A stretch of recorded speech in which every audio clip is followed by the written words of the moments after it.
Now this game's heating up.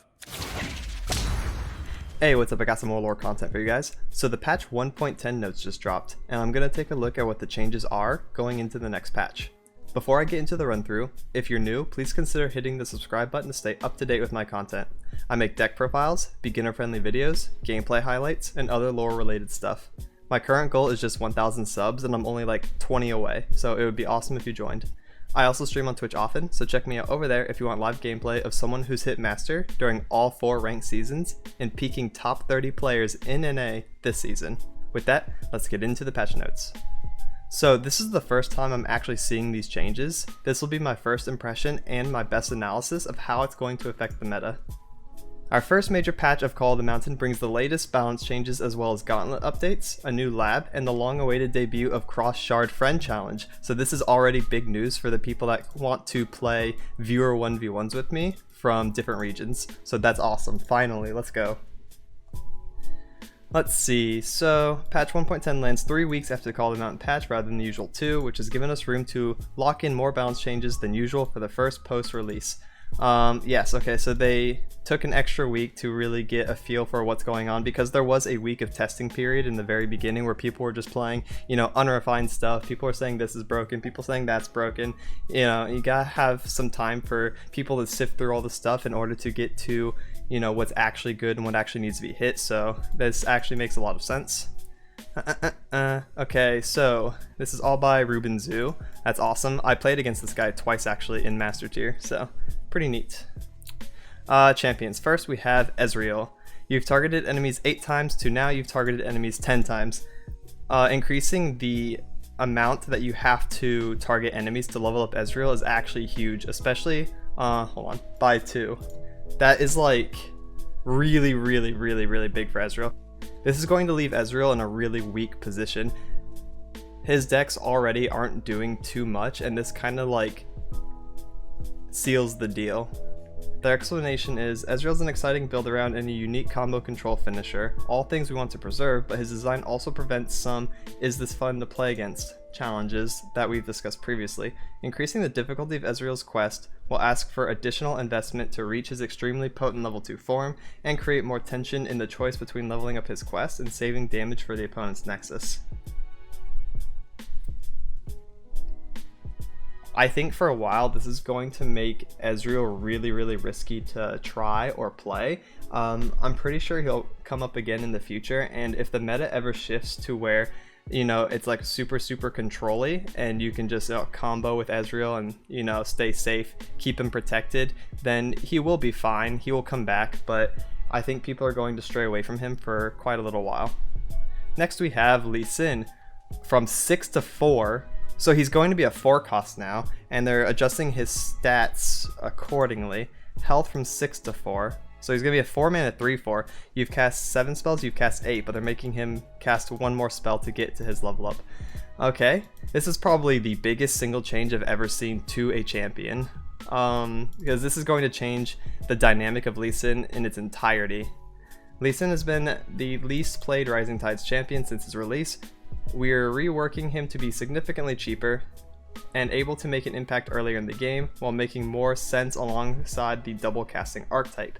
Oh, yeah, he is going to come online a lot earlier. He can pressure the board with like Challenger and Barrier instead of being like a finisher, where that kind of stuff was just, on the side. Now his effects are going to be more relevant because you can use him earlier in the game on turn 4 and on turn 5 to contest the board with his strong keywords that you get from, using your spells. That's so cool. Level up Lee Sin stats to match his new cost. And Lee Sin's Sonic Wave. Oh, they're making his champion spell Sonic Wave instead of his kick. That's really interesting. I think that's better, especially now that if you have 2 Lee Sins in hand, one becomes the spell and basically enables the one that you're playing, and you can protect him if you get both off, because then you get barrier, save him from damage. Oh, this is so much more fun. This is so much more fluid, actually, is like the perfect word for it. This is gonna make Lee Sin a lot more viable, 100%.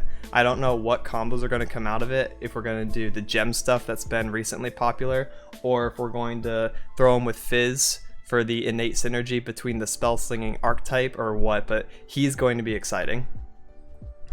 We've also changed Lee Sin's spell.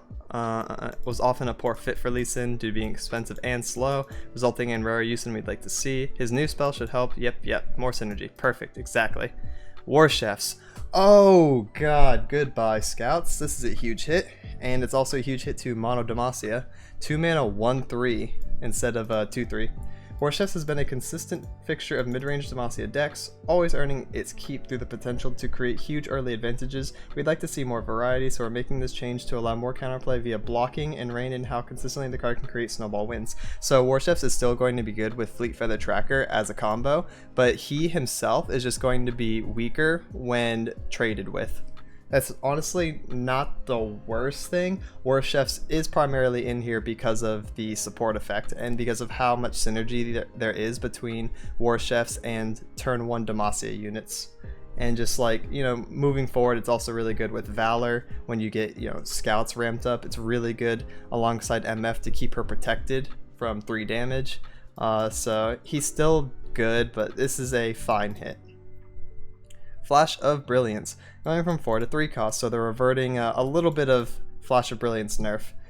What would patch notes be without a change to Flash of True? Problematic card, has been for a while, but now it's actually getting a little bit of love. We're reverting a previous change made simultaneously with an update to Heimer. Yeah, you killed the card. Who? WH Omega lol? I've never heard of this champion since the Heimer Vi meta. Overall, Flash's satisfaction and usability took too much of a collateral hit from those changes. Heimer and Flash of Brilliance are ultimately a natural pairing, and we'd like to restore... Who? We'd like to restore the appeal of such a core interaction while also making Flash more appealing to a wider variety of decks. Okay, that makes sense. Yeah, this is going to be a little bit better in other spell-based decks that run P and Z. Overall, not going to fix Heimerdinger, though. Overgrown, Snapvine. 7 mana, 4/5 to... no, 4/3. My bad. To 7 mana, 5/3. When you summon a follower, kill it, and summon another Snapvine. So one more attack is probably not going to do enough to make this meme a viable strategy, but I do like the attempt. Overgrown Snapvine has been a frequent request for updates among the Epic card roster. Snapvine can sometimes lock you out of playing meaningful units, and while we want to be careful given the potential of its effect, a simple boost to its power should provide a significant usability and payoff upgrade.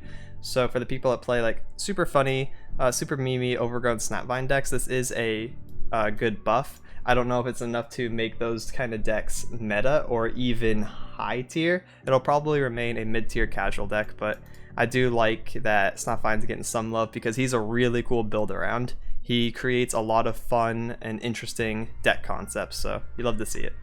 Crackshot Corsair. I don't think this card needs a buff. This card's not played, I agree, but giving it HP is just going to make it viable in Pirate aggro or other burn aggro strategies. It's basically going to replace Legion Saboteur if she ever gets nerfed now. Okay. 1 mana, 1/2. Bilgewater's cheap and aggressive plunder-based units haven't been seeing much usage outside of Jagged Butcher. This adjustment should help Corsair be a more viable option in Bilgewater-based aggro. Because Bilgewater-based aggro needs more help, apparently. It's not a tier 1 deck or anything. Okay. Jagged Taskmaster. Costs from 3 to 2. Power going down to replicate the cost change. 2 mana, 3/2. We're adjusting Taskmaster to make it easier to utilize in core decks while also making it more accessible to a wider array of Bilgewater decks. Plunder, grant 1 cost allies everywhere +1/+0 with this has innate synergy here, so it'll make Crackshot Corsairs 2/2s, which is kind of nice. This deck is something that I thought about, sort of like a Zoo Bilgewater 1 cost deck. Never came to fruition, but it might now with the cheapening of Taskmaster. This resolves a lot easier and just like gets on the board as a turn 2 aggressively statted body, so I think there is some potential for Zoo Bilgewater and just spamming 1 cost, especially with Crackshot Corsair getting buffed again. Like, to reiterate, that helps this strategy, so I kind of like that. That's going to be interesting to try out. Yordle Grifter. Create a warning shot in hand, Allegiance Snab 1. Now it's Allegiance Snab 1 and create a warning shot. So you no longer get the warning shot for free. You're pushed into playing more Bilgewater cards in order for him to get the warning shot and the nab. So they're built into each other. So mono Bilgewater is probably the way you want to play Plunder, because he is going to have a hard time in non mono decks. Allegiance cards are intended and balanced to be quite powerful given the expected cost of their deck building constraints. Yordle Grifter has proven too easy to rely on in that deck's stretch constraints so far. We're extending the Allegiance requirement. Yep. Makes a lot of sense. It's an interesting nerf, but definitely a needed one. Next we have Cygnus the Moonstalker. From a 6 mana 4/2 to a 5/3. Wow. Double stat points. Nice. Cygnus was simply too low on raw stats to be a powerful curve topper for Nightfall decks. Yeah. I think some Nightfall decks ran 2 of him, but this is going to seal the deal and make all Nightfall decks run 2. This is actually really, really powerful. Giving him and another ally elusive, like, this is already 5 unblockable damage by himself. If you target, you know, a buffed up and leveled up Diana, you can target Nocturne, get another 5 or 6 in, and that's, you know, 10 plus damage in the right situation. If your opponents play below certain mana costs, you can get this out safely and reliably, and that's just like pretty good finisher. This will catch a lot of people off guard, especially the first couple times he's played, so watch out for Cygnus. And that's it for the champion cards, it looks like. Standard, Gauntlet, Update, Multi-Deck, Pick, and Ban, so doing more Gauntlet stuff. No champions duplicated if oh, okay. That's kind of cool. New lab, welcome to the jungle. This patch also brings us our first ever constructed lab. Instead of receiving random cards or choosing from a set of pre-constructed options, you'll be challenged to brew the perfect deck, or if you'd rather get right into the action, you can choose quick play and queue up with one of Heimerdinger's own concoctions. Welcome to the jungle is inspired by the jungling gameplay of League of Legends. Take the time to clear your opponent's jungle camps and you'll be handsomely rewarded. Oh, so we're counter jungling? Pog you. Both players have Vulnerable, a mobile jungle monsters on their board. Oh, that's so neat already. Okay. Killing your opponent's jungle monster grants you a powerful buff spell with your choice of potent effects. Killing a jungle monster also spawns another in its place next round. Watch out, the new ones may be even stronger as the game goes on. That's really neat. So I can't wait to see, you know, all the camps, all the effects, but this can play out really, really interestingly. Maybe labs will be a good enough game mode to play multiple times over, if each game feels different enough. On top of being able to bring your own constructed deck to it, this adds a lot of replayability, so I'm pretty excited for that. Expedition stuff, changing up some of the archetypes, it looks like. Yeah, we diluted the Invoke Heavy Targon. Yeah, you did. Let's get that out of here. I loved having 6 Daybreak 1 mana 3/3s and 5 Daybreak 2 mana 3/6s. That felt awesome. Ayyy. Changing some stuff up, adding some more packages.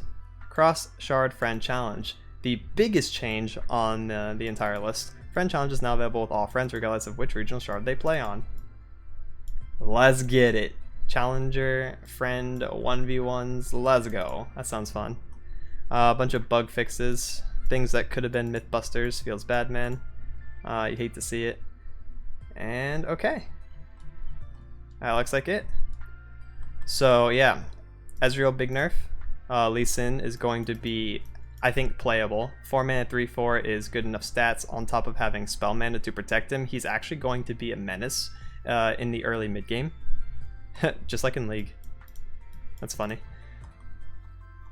Everything else is relatively minor in terms of meta shakeup. I think scouts are going to take a little bit of a hit from War Chefs, same with Mono Demacia. Not too bad though. Corsair is going to be good. Taskmaster might be an interesting deck idea to try. Snapvine might be an interesting deck to try. Cygnus, so Nightfall is going to be a little bit better. And Grifter is going to force you to build around him more. Interesting. Overall, pretty good. I don't think a lot of problematic decks right now are getting hit, so the meta is going to be mainly the same, but there's going to be some shakeups here and there. Please like and subscribe if you thought this video was informative or entertaining. It really helps me out since I'm still trying to grow. I'll be releasing more deck profiles, guides, and gameplay highlights in the near future. Thank you so much for watching and have a good one. Laters.